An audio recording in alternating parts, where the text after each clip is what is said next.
Okay, so this is where we want to bring in Phoenix Products. Okay, this is a brand of ours that started as a roofing brand. And if you look at this right here, right, these are just the regular things that are going on in a building's life cycle, right? You've got maintenance going on all the time. And perhaps you start with renovations and then there's maintenance involved and then there's construction involved and remediation might be required and then there's more maintenance to occur and then there's restoration needs and things like that.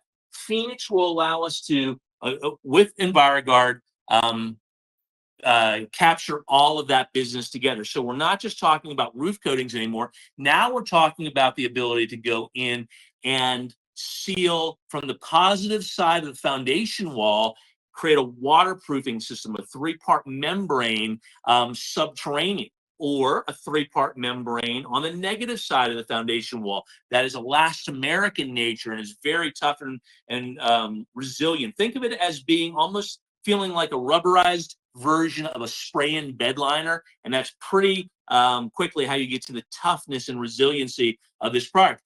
Think go forward from that. What if we could replace things like quote unquote vapor barriers like Tyvek and things like that on the outside with a seamless system that doesn't flap in the wind every time that there's a storm, right? There's a million, there's about 4 or 5 uses for this from the outside in that prevents that bulk moisture intrusion that leads to capillary action from ever taking place in a building. So look for big things and ways of offering Phoenix products to your same clientele. So as you're talking to your flippers and your investors and all of these different opportunities that you have out there, we can kind of start from the inside out or the outside in. A lot of times with this type of stuff, you're talking about stopping moisture ingress in the first place before remediation takes place. So we can help you on both fronts.